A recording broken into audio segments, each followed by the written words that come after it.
The phone call that destroyed my world came exactly 3 minutes after I heard my daughter planning my funeral. Sarah's voice was honey-sweet through the receiver, but her words hit me like ice water. "Mom, we're so excited about your surprise party this weekend," she chirped, while just minutes earlier, I'd heard her telling her husband David, "Once Mom's gone, we can finally renovate this dump of a house and sell it for what it's really worth." Quick question. Where are you watching from? Drop your city in the comments and subscribe. Ready for an amazing story? Let's begin. 3 years ago, I lost my hearing in a car accident that should have killed me. The doctors said it was permanent, nerve damage so severe that even hearing aids couldn't help. I learned to read lips, communicate through writing, and navigate a silent world that felt like living underwater.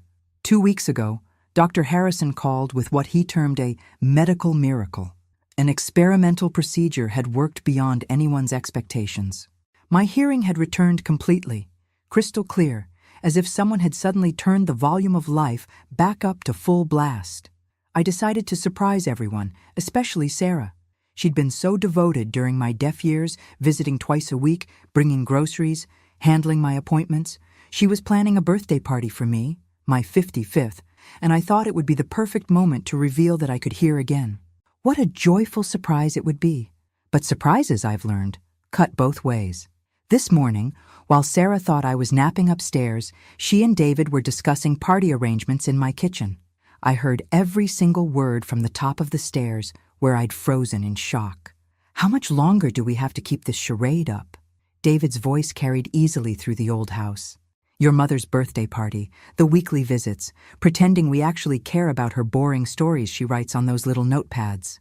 "Just until the will is settled," Sarah replied, and I could hear her moving dishes around, probably cleaning up after the lunch I'd made them. Dr. Harrison said the experimental surgery could have complications. "Her health is fragile anyway. We just need to be patient a little longer." Patient. David laughed, but there was no humor in it. "Do you know how much this house is worth now that the neighborhood's been gentrified? We're sitting on a gold mine, Sarah, and your mother just keeps hanging on, getting in the way of our plans." I pressed myself against the hallway wall, my newly restored hearing picking up every devastating detail. "The party will be good for appearances," Sarah continued, "especially if something happens to her soon after. People will remember how much we loved her, how we celebrated her life. It'll look natural when she passes." My hands found the wall to steady myself. These were the same hands that had held Sarah when she had nightmares as a child, that had nursed her through fevers, that had applauded at every school play and graduation. And now she was discussing my death like a business transaction. I made my way silently back to my bedroom, closed the door, and sat on the edge of my bed. For 3 years, I'd thought the accident had taken away my hearing. Now I realized it had actually protected me from hearing truths that would have shattered me much sooner. My phone rang, making me jump. Sarah's name appeared on the screen, and for a moment I couldn't bring myself to answer. When I finally did, she was practically bubbling with enthusiasm. "Mom, I just wanted to check in about Saturday. Are you excited about your party?" I found my voice, though it felt strange to speak aloud after so long of mostly writing. "Yes, dear. Very excited. We've invited about 20 people from the neighborhood, plus some of your old nursing friends. David's been working so hard on the decorations. He even made a special playlist of your favorite songs. The irony wasn't lost on me, songs I couldn't have heard until 2 weeks ago." "That sounds wonderful, Sarah." Each word felt like glass in my throat. "Oh, and Mom? I've been thinking, maybe after the party, we should have a serious talk about your living situation. This house is getting to be too much for you to maintain, and David and I have been researching some lovely assisted living facilities." There it was, the beginning of the end they'd been planning. "We'll see, dear," I managed. After hanging up, I sat in my bedroom for a long time, listening to the sounds of my house, sounds I hadn't heard in 3 years. The grandfather clock in the hallway ticking steadily, the refrigerator humming in the kitchen, the floorboards creaking as Sarah and David moved around downstairs, probably continuing their conversation about my future. I'd spent 3 years learning to live without sound, adapting to a different world. Now I had to learn something even harder, how to live, knowing that the people I loved most were counting the days until I died. But they'd made one crucial mistake in their planning.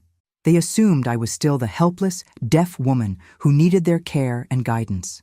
They had no idea that Margaret Thompson could hear again. And now that I could hear, I was going to listen very carefully to everything they thought I couldn't understand. The next morning brought fresh horrors delivered through my apparently perfect hearing. I was in my garden, deadheading the roses that Sarah always complimented, when I heard her on the phone with someone through the open kitchen window. "No, Mother can't hear anything," she was saying, her voice casual as if discussing the weather. "The accident completely destroyed her hearing. She has no idea what we're planning." I knelt behind the rose bushes, my gardening gloves suddenly feeling too tight. "Yes, I'm certain. She reads lips sometimes, but she can't hear conversations from other rooms or when people turn away from her. It's actually been quite convenient." Convenient. My deafness had been convenient for my daughter. "The party is this Saturday. Dr. Harrison said the experimental surgery could have delayed complications, infection, brain swelling, even stroke. If something were to happen right after such a joyful celebration, well, it would seem natural, wouldn't it? An elderly woman's body finally giving out after fighting so hard." I felt bile rise in my throat. They weren't just waiting for me to die naturally. They were planning to help the process along. David's been researching things online. Medications that could cause complications when mixed with her current prescriptions. Nothing traceable, nothing suspicious. Just a loving daughter trying to help her mother manage her many pills. Through the leaves, I could see Sarah pacing in my kitchen, where I'd taught her to make cookies when she was 7. The house alone is worth $800,000 now, plus her life insurance, her savings account, the antique furniture. We're looking at over $1 million, maybe more. And David's been unemployed for 6 months. Though Mother doesn't know that. She still thinks he's working at the architecture firm. No wonder they'd been visiting so often lately. No wonder David had been so interested in my financial papers, offering to help organize my important documents. I have to be smart about this. If she changes her will or gets suspicious, we lose everything. But she trusts me completely. Poor little deaf Margaret, so dependent on her devoted daughter. The cruelest part was the baby voice Sarah used when she said my name, as if I were a confused child instead of the woman who'd raised her alone after her father died. After she hung up, I stayed hidden in the garden for another hour, my mind racing. Every kind gesture from the past 3 years suddenly looked different through this new lens. Sarah's insistence on managing my prescription medications. David's helpful suggestions about updating my will. Their gentle but persistent questions about my health, my energy levels, my memory. They'd been studying me like a laboratory rat, waiting for signs of decline they could exploit. That afternoon, when Sarah came for her usual visit, I watched her with new eyes. She hugged me at the door, the same warm embrace she'd given me hundreds of times since my accident. But now I noticed how quickly she scanned my face, looking for signs of illness or confusion. "How are you feeling today, Mom?" she asked, settling into the kitchen chair where she always sat during our visits. "Oh, I replied, keeping my voice at the same volume I'd used when I was truly deaf. "Some days are better than others." Sarah's eyes lit up with something I now recognized as hope. "Are you having more headaches? You mentioned them last week." I hadn't mentioned headaches. She was fishing, hoping I'd report symptoms that might indicate the experimental surgery was failing. "A few," I lied, watching her reaction carefully. "Maybe we should call Dr. Harrison. Sometimes these experimental procedures have delayed side effects." Her concern sounded so genuine that for a moment I almost forgot what I'd overheard. "I'm sure it's nothing serious," I said. Sarah frowned slightly. "Mom, we can't be too careful. Your health is so important to David and me. We couldn't bear to lose you." The performance was flawless. If I hadn't heard her true feelings through the kitchen window, I would have been completely convinced of her love and concern. "You're such a good daughter," I told her, the words tasting like poison. She beamed at the compliment. "I just want what's best for you. Speaking of which, I've been thinking more about those assisted living places we discussed. Maybe after your party we could visit a few? I found one that looks perfect. They have a memory care unit too, just in case you ever need that level of support." Memory care. For a woman whose only problem was supposedly her hearing. "That sounds nice, dear," I said, playing along. "You always know what's best." After Sarah left, I sat alone in my silent house, silent by choice this time, not because I had to be. I needed to think clearly about what I'd learned and what I was going to do about it. The old Margaret, the deaf Margaret, would have been helpless against this plot. She would have trusted her daughter completely, taken the medications Sarah offered, signed whatever papers David suggested. She would have died, never knowing that the people she loved most had killed her for money. But I wasn't that Margaret anymore. My hearing had given me more than just the ability to perceive sound. It had given me the power to protect myself. I picked up my phone and did something I hadn't done in 3 years. I called my lawyer directly, without asking Sarah to help me make the appointment. "Margaret!" Henry Walsh's voice was warm and familiar. "I heard about your experimental surgery. How wonderful that it worked. Henry, I need to see you tomorrow, privately, and I need you to keep this meeting completely confidential." There was a pause. "Is everything all right?" "No," I said, surprised by the steadiness in my own voice. "Everything is very wrong, but I have a plan to make it right." The meeting with Henry Walsh opened my eyes to just how thoroughly Sarah and David had been planning my demise. Sitting in his office the next morning, I felt like I was learning about a stranger's life, my own.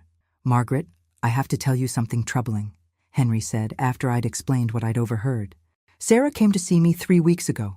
She was asking very specific questions about your will, about the process when you pass away, about how quickly assets could be transferred." My stomach clenched. "What kind of questions?" "She wanted to know about probate timelines, whether there were ways to expedite the process. She seemed particularly interested in ensuring that David would have immediate access to your checking accounts for expenses related to your funeral arrangements." Henry's expression was grim. "At the time, I thought she was just being prepared, maybe worried about your health after the surgery. But now you think differently. Combined with what you've told me, yes. Margaret, she also asked me about challenging a will if someone dies under suspicious circumstances. She wanted to know if the will would still be valid, if there were questions about your mental state at the time of death." The room felt suddenly cold. "My mental state?" "She mentioned concerns about your memory, your decision-making ability. She suggested that the hearing loss might have caused some cognitive decline." Henry leaned forward.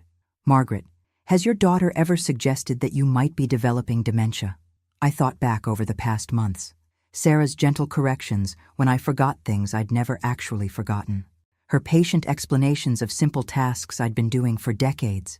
Her concerned comments about my confusion when I asked perfectly reasonable questions. She's been setting up a narrative, I realized aloud, making me appear mentally incompetent.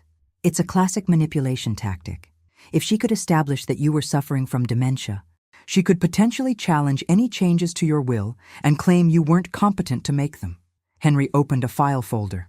"Which brings me to another concerning point. Your current will leaves everything to Sarah, with David as secondary beneficiary. When did you last review this?" "About 5 years ago, after Robert died. Sarah helped me understand all the legal language. The words felt bitter now. She said it was the simplest way to handle things, that she would take care of everything and make sure Robert's memory was honored." "Margaret, I need to ask you directly. Do you want to make changes to this will?" I thought about the question seriously. 3 days ago, I would have said absolutely not.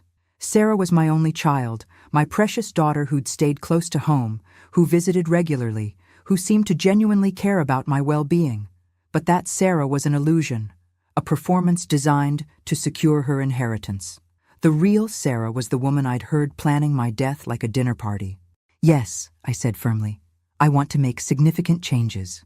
For the next hour, Henry and I discussed options. I could leave everything to charity, but that felt like spite rather than justice. I could divide the estate among my late husband's nephews, but they lived across the country and barely knew me. Finally, Henry suggested something that made perfect sense. "What about establishing a trust for genuinely needy families? You were a nurse for 30 years. You must have seen how medical emergencies can devastate people financially. You could create a lasting legacy that helps people facing the same kinds of challenges you've overcome." The idea resonated immediately. A foundation to help families dealing with medical crises, managed by a board of trustees who would ensure the money went where it was truly needed. Sarah would receive a modest inheritance, enough to prove I hadn't forgotten her completely, but nothing close to the windfall she was expecting. "I want to do this," I told Henry, "but I need time to think about the details, and I can't let Sarah know about the changes until after my birthday party." "Why wait?" "Because I want to see how far she's willing to go with her plan. If I change the will now and she backs down, I'll never know if she would have actually tried to kill me. But if she proceeds with whatever she's planning, knowing that I trust her completely, then I'll know exactly who my daughter really is." Henry looked uncomfortable. "Margaret, if you're right about their intentions, you could be putting yourself in real danger.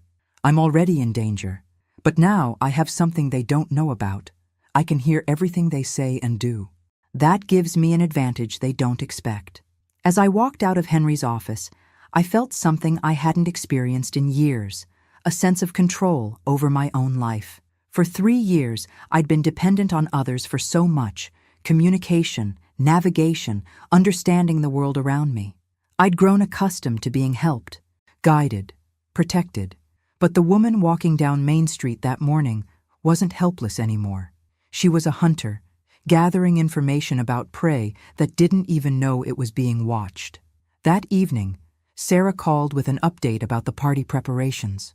Her voice was bright with excitement, but I heard something else underneath, a tightness that suggested nervousness. "Mom, I just wanted to confirm your medication schedule for Saturday. I know the party might be overwhelming, so I've organized all your pills in a special container. That way, you won't have to worry about remembering what to take when." My blood turned to ice. "That's very thoughtful, dear. I've been reading about how excitement and stress can affect people who've had experimental surgeries. Sometimes the brain gets overstimulated and there can be complications. I just want to make sure you're taking everything you need to stay healthy. Everything you need to stay healthy. Or everything you need to die quietly and quickly." "You always take such good care of me," I said. "That's what daughters are for." "Oh, and Mom? David suggested we set up a little station in the kitchen where you can rest if the party gets to be too much. Somewhere quiet where you can take your medication privately, away from the other guests, away from witnesses." After hanging up, I stood in my kitchen looking out at the garden where I'd overheard Sarah's phone conversation. The roses were blooming beautifully, their petals bright red in the evening light. By this time next week, Sarah expected those roses to be decorating my grave. But Sarah had made one critical error in her planning. She'd assumed that the deaf woman was also a helpless woman. Tomorrow, I would show her how wrong she'd been about both things. The morning of my birthday party dawned gray and drizzling, which felt appropriate given what I expected the day to bring. I stood at my bedroom window, watching Sarah and David arrive early to help with final preparations. From my vantage point upstairs, I could see David unloading boxes from their car while Sarah hurried toward my front door, her face animated with what anyone else would read as loving concern. I knew better now. I made my way downstairs, continuing the performance of being a grateful mother whose devoted daughter was throwing her a wonderful celebration. Sarah embraced me at the door, and I noticed she was carrying a small insulated bag. "I brought all your medications, Mom," she said, holding up the bag. "I've organized everything by time of day. Dr. Harrison's nurse helped me make sure I had all the dosages right." Dr. Harrison's nurse, another lie to add to the collection. I'd called his office yesterday to confirm. No one from Sarah's family had contacted them about my medications. "You think of everything," I told her. David appeared from the kitchen, and I was struck again by how normal everything seemed on the surface. He smiled warmly and wished me a happy birthday, then launched into enthusiastic descriptions of the party decorations he'd been setting up since dawn. "We've got balloons, a beautiful banner, and I found a bakery that makes cakes for people with special dietary needs," he said. "I told them about your hearing situation and how you might need foods that are easy to digest." Foods that are easy to digest. More preparation for a woman they expected to be seriously ill very soon. "That's so thoughtful," I replied. "You two have been such a blessing to me these past few years." Sarah beamed at the compliment, but I caught something else in her expression. Relief, maybe, that I was still playing my expected role. As the morning progressed, I watched them work with new eyes. Every gesture looked different when viewed through the lens of what I knew. Sarah's careful arrangement of my medications on the kitchen counter. David's insistence on testing all the chairs to make sure I had the most comfortable spot, a chair positioned away from the other guests. where I could be monitored closely, their repeated suggestions that I should rest upstairs if I felt tired. Around noon, the first guests began arriving. My old colleagues from the hospital, neighbors I'd known for decades, a few distant relatives who still remembered to send Christmas cards. As I greeted each person, I felt a strange disconnect. They were celebrating my birthday while my daughter was planning my death. "Margaret, you look wonderful," exclaimed Janet Mills, my former supervisor from the cardiac unit. "That experimental surgery was clearly a success. Are you feeling well?" "Some days are better than others," I replied, using the same phrase I'd given Sarah earlier in the week. "But I'm grateful for every moment." Sarah appeared at my elbow immediately. "Mom tends to get tired easily now," she explained to Janet. "The surgery was successful, but recovery has been challenging." Janet, who'd known me for 15 years as a strong, competent nurse, looked puzzled. "Really? She seems quite energetic to me." "She's good at hiding it," Sarah said with a sad smile. "But Dr. Harrison warned us that patients sometimes push themselves too hard after experimental procedures. We have to watch her carefully." I watched Janet's expression shift from confusion to concern. Sarah was managing the narrative in real time, ensuring that everyone at my party would remember me as a frail woman who was declining rapidly despite her daughter's devoted care. As the afternoon wore on, Sarah made several attempts to get me to take various pills from her carefully organized collection. Each time, I deflected with requests for food or drink first, claiming I couldn't take medications on an empty stomach. I could see her growing slightly frustrated with my delays, but she couldn't push too hard without seeming unnatural. Around 4 o'clock, when most of the guests were gathered in the living room sharing stories and looking at old photo albums, Sarah approached with what she called my evening medications. "These are the important ones, Mom," she said, holding out 2 pills and a glass of water. "Dr. Harrison specifically said you needed to take them at exactly this time." I looked at the pills in her palm. They looked different from my usual medications. One was larger and a different color. The other was a capsule I'd never seen before. "What are these for again?" I asked. "The white one is for your blood pressure, and the capsule is a new supplement Dr. Harrison prescribed for brain health after experimental surgery." Her voice was patient, but I caught the slight tightness around her eyes. Brain health. How convenient that these mysterious new pills were supposed to help the very organ that would be blamed for my sudden death. "I think I should eat something first," I said. "Could you get me a small plate from the kitchen?" Sarah's jaw tightened almost imperceptibly.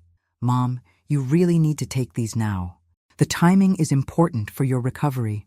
"Just a few crackers first," I insisted. "You know how sensitive my stomach is."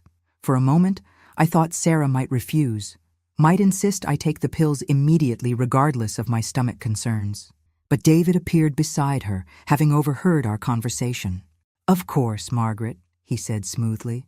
"Let me get you something to eat. We want you to be comfortable."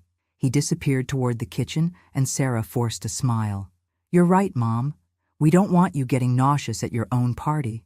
As David returned with a small plate of cheese and crackers, I caught Sarah checking her watch. Whatever timeline they were working with, I was apparently disrupting it. I ate slowly, savoring both the food and the growing tension I could see in my daughter's posture. When I finally reached for the pills Sarah had been holding, I palmed them instead of putting them in my mouth, then took a large sip of water and pretended to swallow. "There," I said brightly. "All done." Sarah's entire body seemed to relax. "Good, Mom. You should start feeling the effects soon." The effects. My loving daughter was waiting for me to show signs of whatever those pills were designed to do. I excused myself to use the bathroom, where I flushed the mysterious medications down the toilet.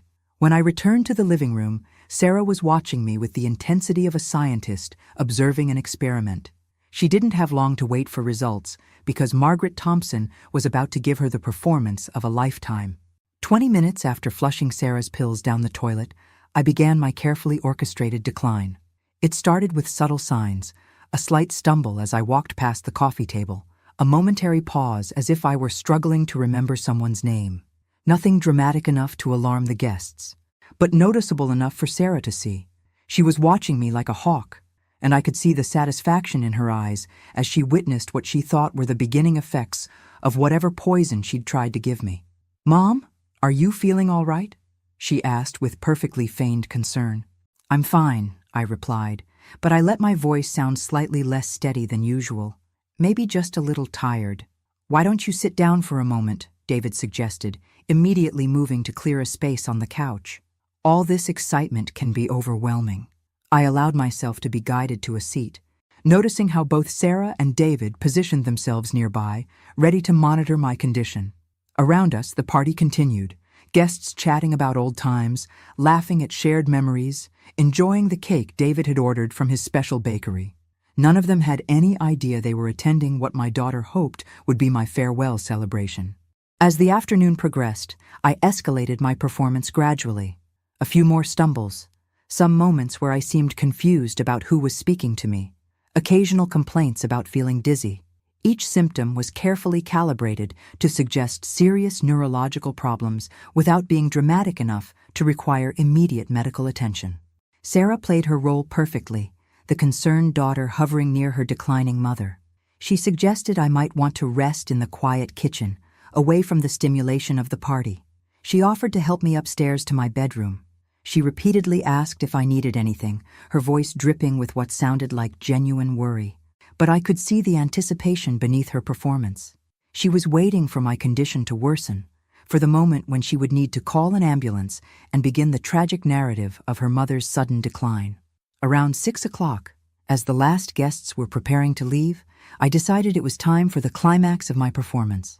I don't feel very well, I announced, letting my voice carry just enough to be heard by the remaining visitors. I think I need to lie down. Immediately, Sarah was at my side. Oh no, Mom, what's wrong? I'm dizzy, I said, swaying slightly, and my chest feels tight. A look passed between Sarah and David, quick, but I caught it. This was what they'd been waiting for. Let me help you upstairs, Sarah said. You probably just need some rest. Maybe we should call Dr. Harrison, suggested Mrs. Patterson from next door, who was putting on her coat. Those symptoms sound concerning. I'm sure it's nothing serious, David said quickly. Margaret just gets overwhelmed easily these days. A quiet evening should help. But Mrs. Patterson, who'd been a nurse before retirement, wasn't satisfied. Chest tightness and dizziness can be serious in someone Margaret's age, especially after experimental surgery. I could see panic beginning to creep into Sarah's expression. Her plan required me to deteriorate gradually, privately, where she could control the narrative. Having knowledgeable neighbors suggest immediate medical attention wasn't part of the script. Really, I just need to rest, I said, though I continued to sway as if struggling to maintain my balance. At least let me take your blood pressure, Mrs. Patterson offered. I keep a monitor in my purse. That's not necessary, Sarah said a bit too sharply. Then, catching herself, she softened her tone. I mean, we don't want to make a big fuss over nothing. Mom just needs some quiet time. But Mrs. Patterson was already pulling out a compact blood pressure monitor. It'll just take a minute, Margaret, for my peace of mind. I could see Sarah calculating rapidly. Refusing would look suspicious, but allowing the test might reveal that my vital signs were completely normal, undermining her story about my declining health. Of course, I said, extending my arm. Thank you for caring. As Mrs. Patterson wrapped the cuff around my arm, I caught Sarah's eye. For just a moment, her mask slipped completely, and I saw pure rage flash across her face. Then it was gone, replaced by the concerned daughter expression she'd perfected over 3 years. The blood pressure monitor beeped softly as it completed its reading. Mrs. Patterson frowned at the display. That's strange, she said. Your blood pressure is completely normal. Actually, it's excellent for someone your age. Maybe the dizziness is just from all the excitement, I suggested weakly. But Mrs. Patterson wasn't convinced. Margaret, when did you last eat? Sometimes blood sugar fluctuations can cause these symptoms. I've been nibbling all afternoon, I replied truthfully. Mrs. Patterson looked thoughtful. Have you taken any new medications recently? The question hung in the air like a bomb waiting to explode. Sarah's face went completely white. Just her usual prescriptions, Sarah said quickly. Nothing new. Actually, I said slowly, Sarah gave me some different pills this afternoon. She said Dr. Harrison prescribed them for brain health. Mrs. Patterson turned to Sarah with interest. What medications were those? Just supplements, Sarah stammered. Nothing prescription. What kind of supplements? Some herbal remedies can interact with blood pressure medications and cause exactly the symptoms Margaret is experiencing. I watched Sarah struggle to respond. She couldn't provide details about medications that didn't actually exist, but she also couldn't admit she'd lied about Dr. Harrison prescribing them. "I don't remember the exact names," Sarah said finally. "I threw away the bottles after giving her the doses." Mrs. Patterson's frown deepened. "You threw away supplement bottles without keeping the labels? That's not safe practice, especially for someone with Margaret's medical history." The last few guests were watching now, sensing that something was wrong with this conversation. Sarah was trapped between her lies and an increasingly suspicious retired nurse who knew exactly what questions to ask. That's when I decided it was time to end my performance and begin the real show. "You know what?" I said, straightening up and dropping the dizzy act completely. "I'm feeling much better now. Must have just been all the excitement." The transformation was so sudden and complete that everyone in the room noticed. Mrs. Patterson stared at me in confusion, while Sarah's face went from white to gray. "That's wonderful, Mom," Sarah managed. "I'm so glad you're feeling better." "Actually," I said, my voice clear and strong, "I have something important to tell everyone before you leave." I looked directly at Sarah, whose eyes had gone wide with what I now recognized as fear. "I can hear again," I announced. "Perfectly. I've been able to hear everything for the past 2 weeks." The silence in the room was deafening, but not nearly as loud as the sound of Sarah's entire world crashing down around her. The silence that followed my announcement stretched for what felt like an eternity. You could have heard a pin drop in my living room, which was ironic, considering I just revealed that I'd been hearing everything for 2 weeks. Sarah's face went through a rainbow of expressions: confusion, disbelief, and finally, pure terror. "What do you mean you can hear?" she whispered, her voice barely audible. "I mean exactly what I said, dear daughter," I replied, and I'll admit there was some satisfaction in watching her world crumble. "Dr. Harrison called 2 weeks ago to tell me the experimental surgery had worked beyond all expectations." My hearing returned completely. Mrs. Patterson was staring back and forth between us like she was watching a tennis match. "Margaret, that's wonderful news. But why didn't you tell anyone?" "Oh, but I did tell someone," I said, looking directly at Sarah. "I told my lawyer yesterday, along with some very interesting recordings I've made over the past few days." Sarah's legs seemed to give out. She sank into the nearest chair, her face now completely colorless. David, who'd been frozen by the kitchen doorway, suddenly sprang into action. "I think there's been some kind of misunderstanding," he said, moving toward the front door. "Sarah, we should probably go home and let your mother rest." "Sit down, David," I said firmly. "We're not finished talking." "Actually, we really do need to leave," he insisted, but his voice cracked on the words. Mrs. Patterson was looking increasingly confused. "What recordings, Margaret? What's this about?" Before I could answer, Sarah found her voice. "Mom's been acting very strangely lately," she said, though her usual confident tone was completely gone. "The experimental surgery has caused some side effects. Paranoia, confusion. She's been imagining things." "Have I?" I asked mildly. "Mrs. Patterson, would you like to hear what I imagined yesterday morning when Sarah thought I was in the garden?" I pulled out my phone, grateful that my nursing training years ago had taught me to be detail-oriented and prepared. I'd started recording conversations the day after my revelation about Sarah's true intentions. "Mom, don't," Sarah said, panic clear in her voice now. "You're going to embarrass yourself." "Oh, I think the embarrassment is going to be all yours, sweetheart." I pressed play on the recording I'd made of Sarah's phone conversation about medications and delayed complications. Her voice came through the phone speaker, crystal clear. "The house alone is worth $800,000 now, plus her life insurance, her savings account, the antique furniture. We're looking at over $1 million, maybe more." Mrs. Patterson's hand flew to her mouth. The few remaining guests who hadn't left yet moved closer, straining to hear. The recording continued with Sarah's casual discussion of medications that could cause complications, of making my death look natural, of the convenient timing right after a joyful celebration. When it ended, the silence was even more profound than before. Mrs. Patterson was staring at Sarah like she'd never seen her before. "Sarah," Mrs. Patterson said slowly, "what is this? What were you planning to do to your mother?" Sarah tried one last desperate play. That's not me on the recording. Mom's confused, maybe even having some kind of breakdown. She's been paranoid about everyone lately. But her voice was shaking so badly that even she didn't sound convinced by her own lies. Really? I said. Should I play the recording from this afternoon when you told David that I seemed to be responding to the pills faster than you expected? David made a sudden break for the door, but Mrs. Patterson, despite being in her 70s, was surprisingly quick. She moved to block his path. I don't think anyone should be leaving until we sort this out, she said firmly. Margaret, I think we need to call the police. Already done, I said, holding up my phone. I called them right before I made my announcement. They should be here any minute. As if summoned by my words, we heard sirens approaching. Sarah let out a sound that was half sob, half scream. You don't understand, she said desperately.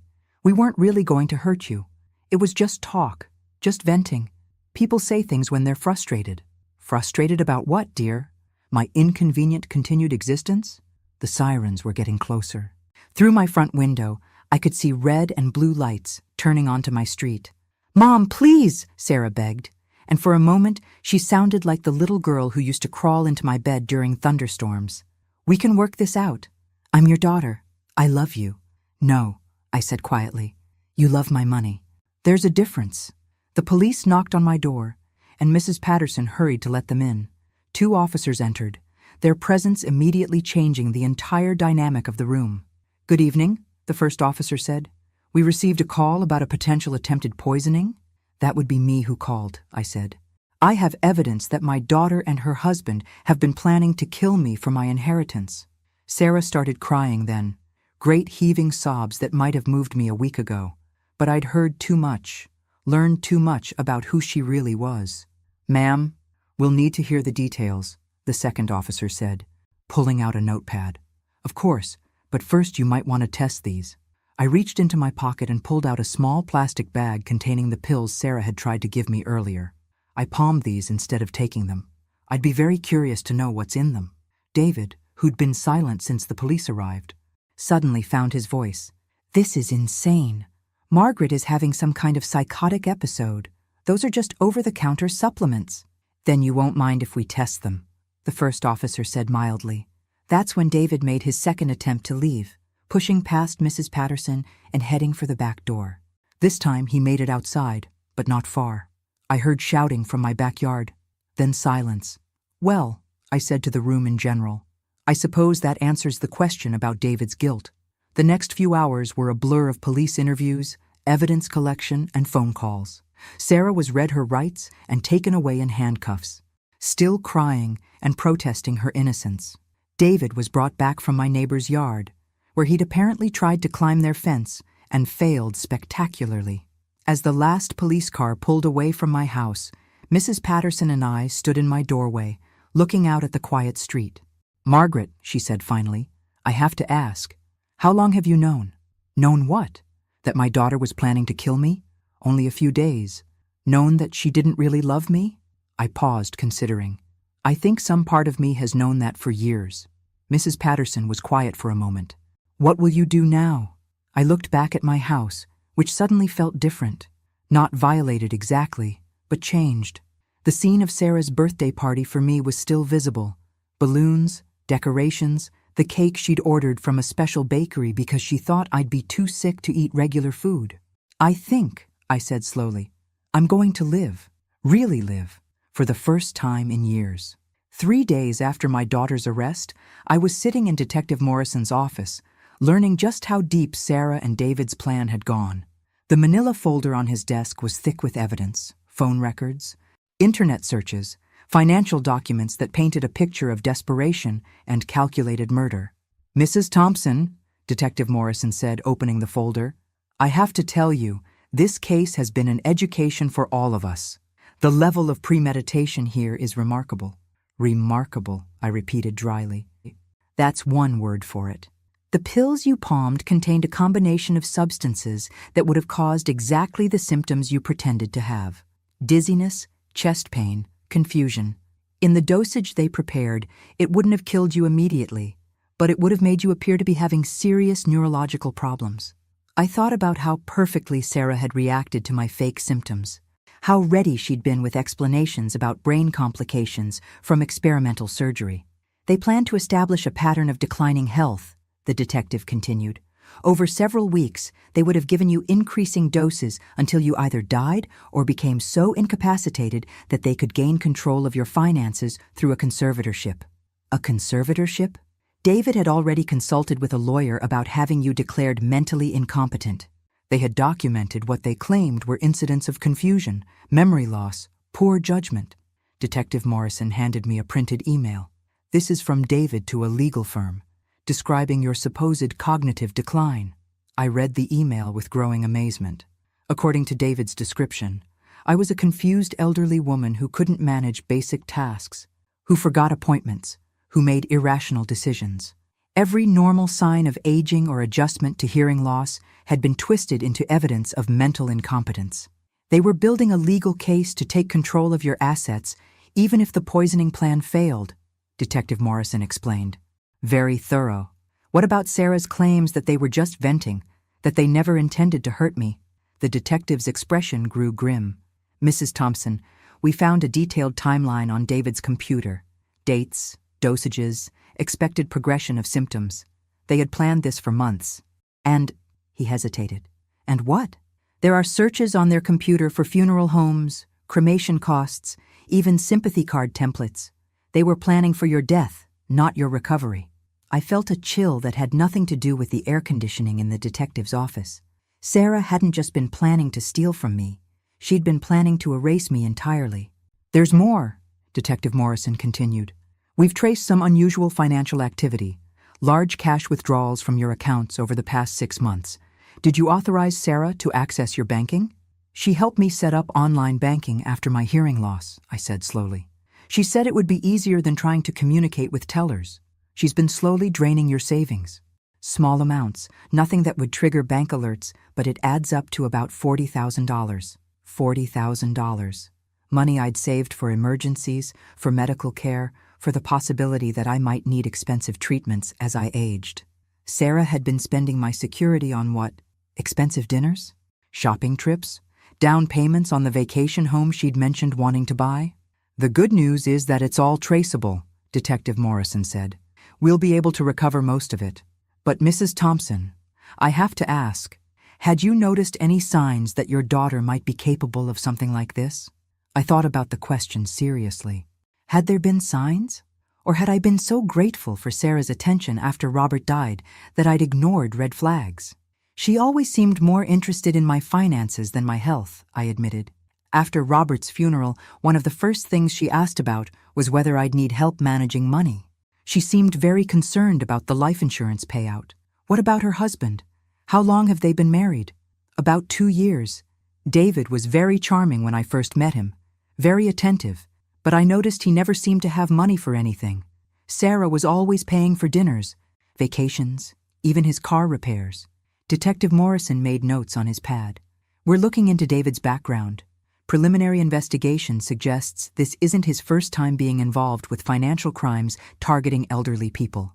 My blood went cold. What do you mean? He was previously married to a woman whose elderly mother died under suspicious circumstances. No charges were filed because there wasn't enough evidence, but the pattern is troubling. So Sarah hadn't just married a man who was willing to help her kill me for money. She'd married a man with experience in exactly that type of crime.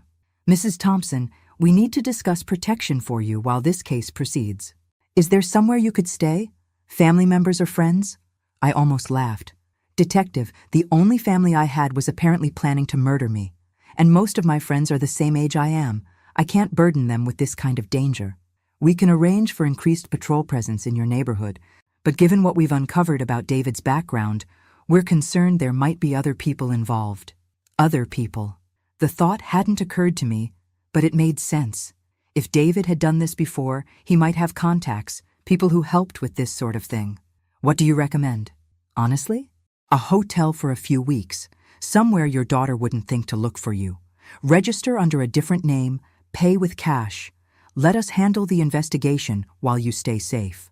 As I left the police station an hour later with a list of recommendations for secure accommodations, I realized that Sarah and David had succeeded in one part of their plan. They'd disrupted my life completely. Even though they were in jail, I was still being driven from my home, still living in fear.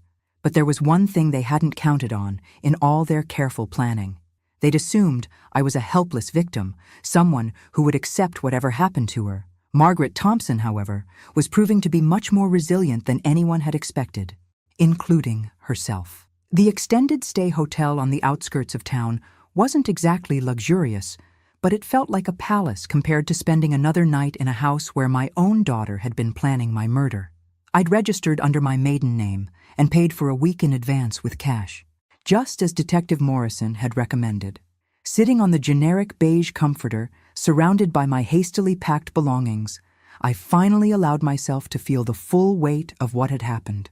For 3 years, I'd thought the worst thing in my life was losing my hearing. Now I knew that was actually the thing that had saved my life. My phone rang, making me jump. The caller ID showed my lawyer's number. "Henry? Any news?" "Margaret, I've been reviewing your financial records with the investigators.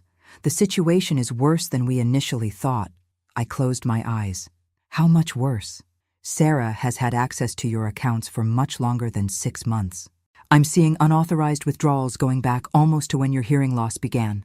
Small amounts at first, then gradually increasing. She's taken nearly $90,000 over 3 years. $90,000, almost a third of my total savings, gone. But here's what's really troubling," Henry continued. "Some of the withdrawals coincide exactly with dates when you told me you were feeling generous and wanted to help Sarah with various expenses." "What do you mean? Do you remember last Christmas when you said you'd given Sarah money for new furniture? According to your bank records, she withdrew that money without your knowledge, then convinced you to give her additional money for the same purchase." The room felt like it was spinning. She was double-dipping, stealing money, then manipulating me into giving her more money for the same things. "Exactly. Margaret, your daughter has been running a sophisticated financial scam on you for years. The murder plot appears to have been Plan B for when the theft became too obvious to continue." I thought back over the past 3 years, remembering all the times Sarah had mentioned needing help with expenses. The new refrigerator after theirs broke down. David's car repairs when his transmission failed. The vacation they needed to help Sarah recover from work stress. Every single time, I'd written her a check because I wanted to be supportive.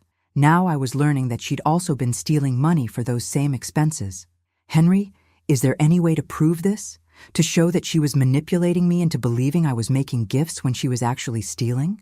"That's the brilliant part of her scheme," Henry said grimly. "You did write those checks willingly. You did authorize those gifts. The fact that she was also stealing money for the same purposes doesn't make the gifts themselves illegal.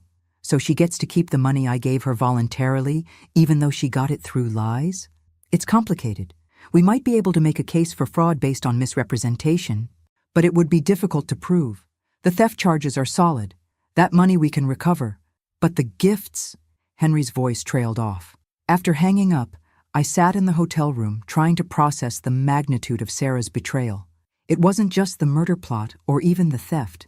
It was the systematic manipulation, the way she'd turned my love for her into a weapon against me.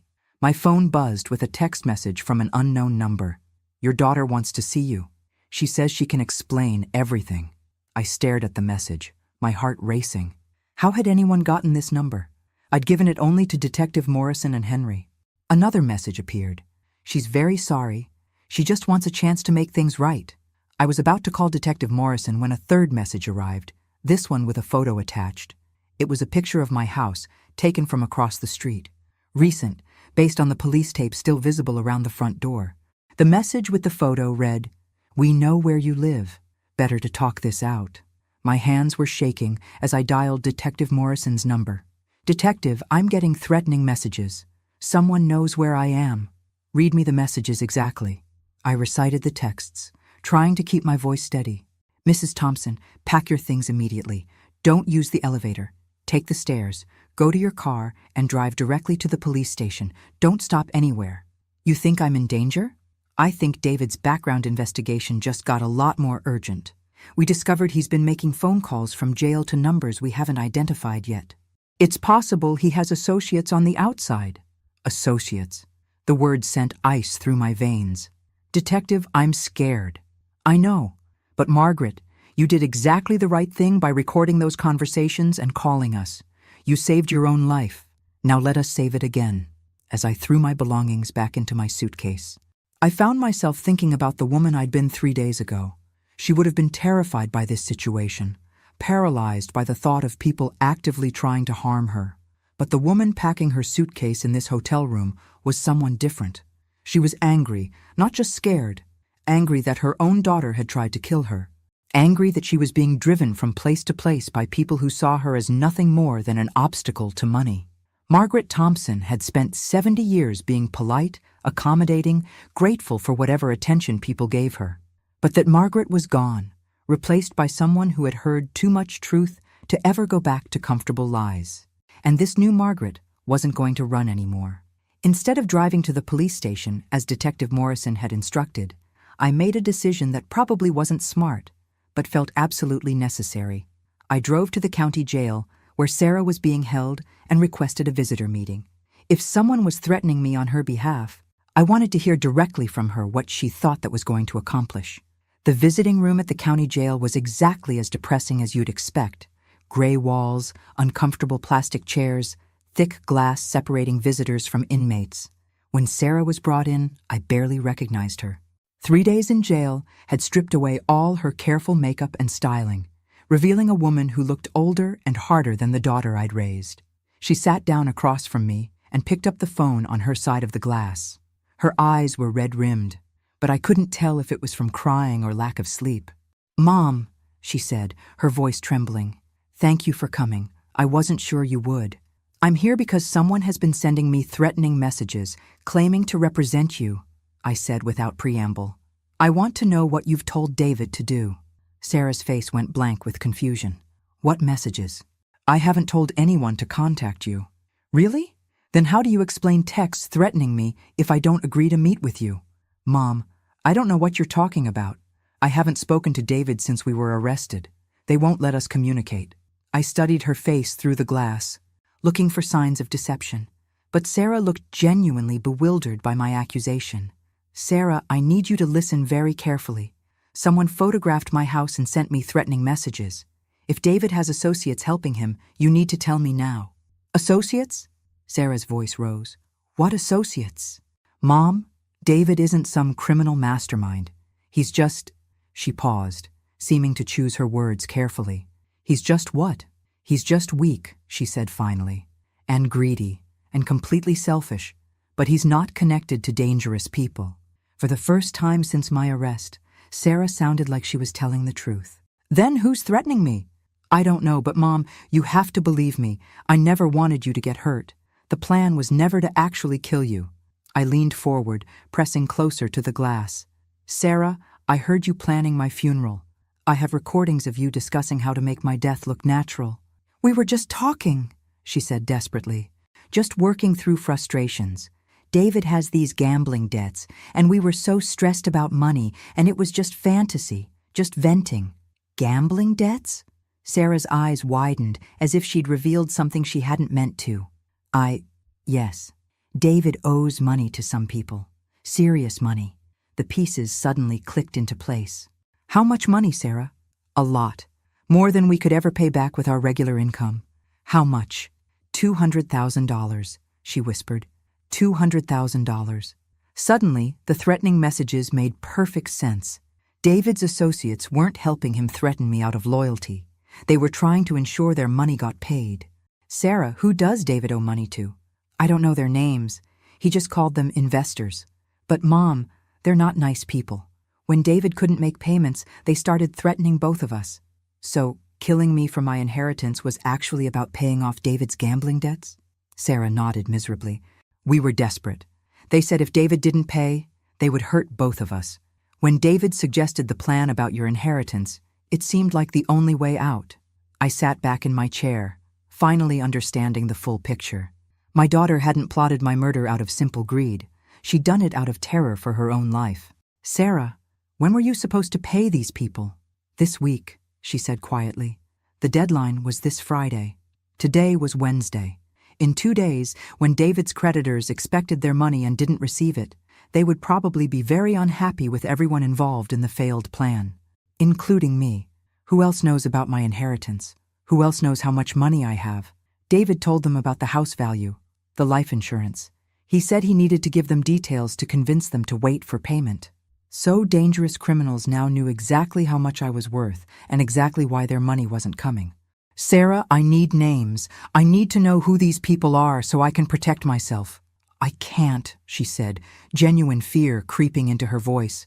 If they find out I gave their names to the police, they'll kill me. And if I can't protect myself from them, they might kill me anyway. We stared at each other through the glass. Mother and daughter, both trapped by David's greed and poor choices. For a moment, I almost felt sorry for Sarah.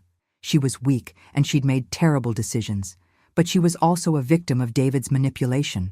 Almost. Sarah, I said finally, you made a choice to marry a man with gambling debts. You made a choice to plan my murder instead of asking me for help with money. You made a choice to steal from me for 3 years. I'm sorry you're scared, but this is the situation your choices created. Mom, please, she begged. If you help me, if you pay David's debts, we can all just walk away from this.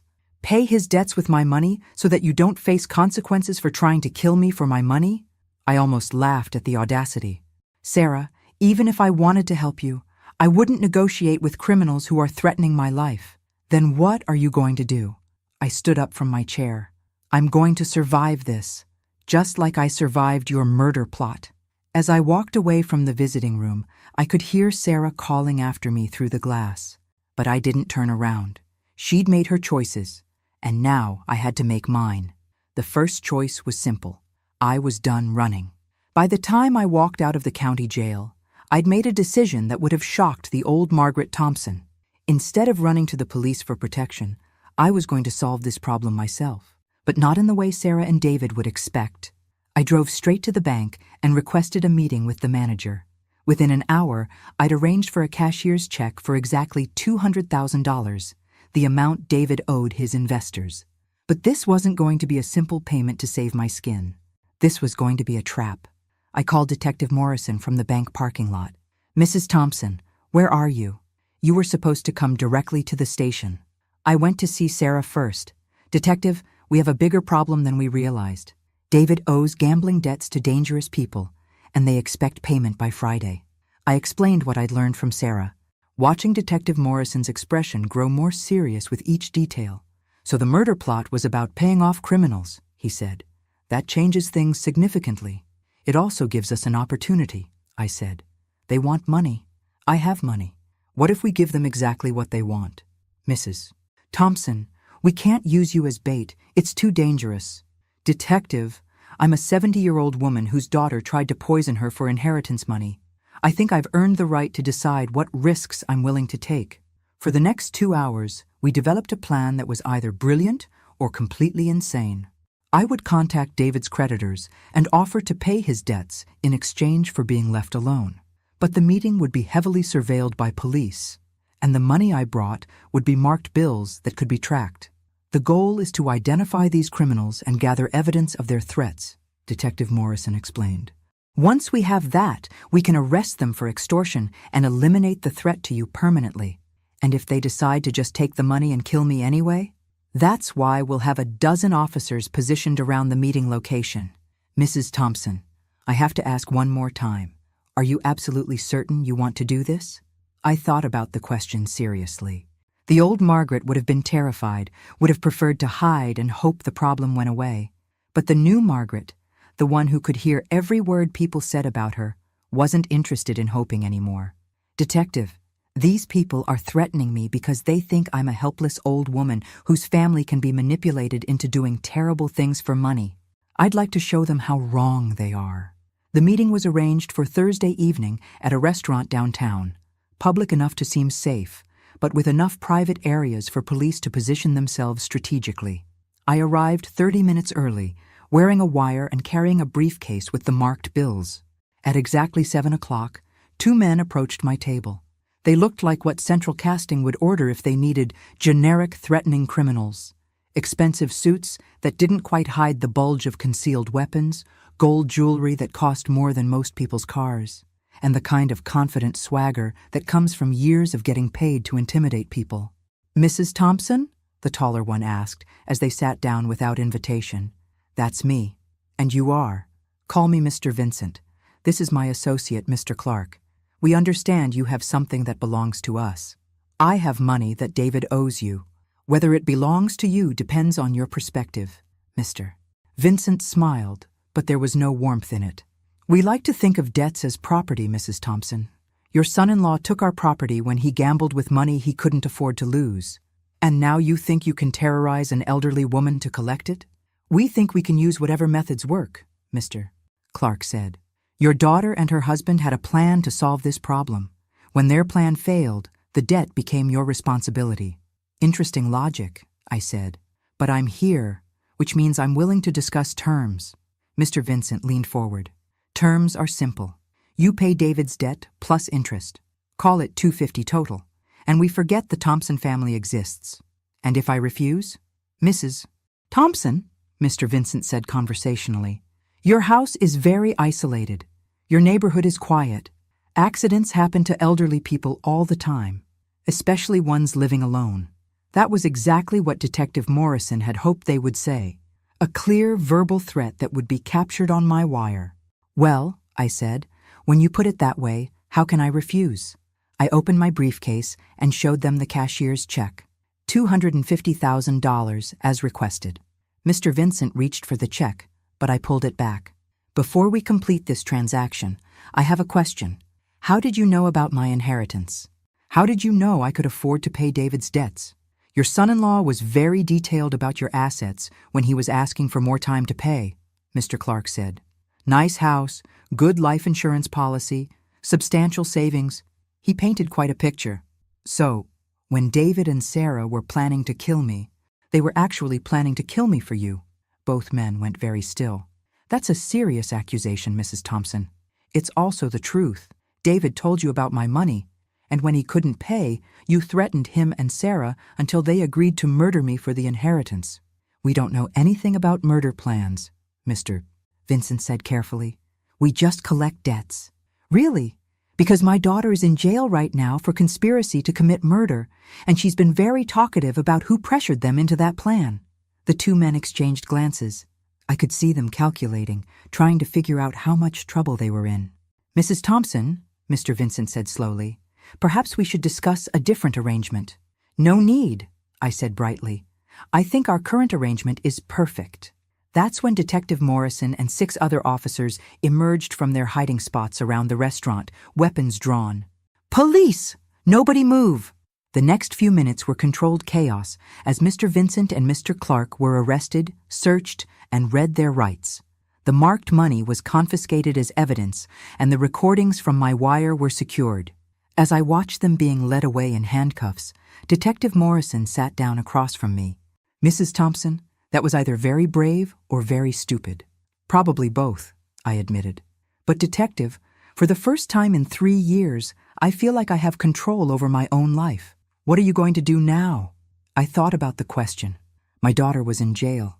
My house felt contaminated by memories of betrayal. Most of my savings had been stolen or spent on this elaborate trap. But I was alive. I could hear every word people said around me, and I had learned something valuable about my own strength. "I think," I said, "I'm going to start over. Completely." 6 months later, I was living in a small coastal town 300 miles away from the site of my daughter's betrayal. I'd sold the house that held so many painful memories and used the money to buy a little cottage near the beach. Sarah had been sentenced to 3 years in prison. David got 5 years. Mr. Vincent and Mr. Clark were facing federal charges for extortion and conspiracy. I'd kept enough money from the house sale to live comfortably for the rest of my life, and the remainder went to establishing the Margaret Thompson Foundation, providing emergency financial assistance to families dealing with medical crises.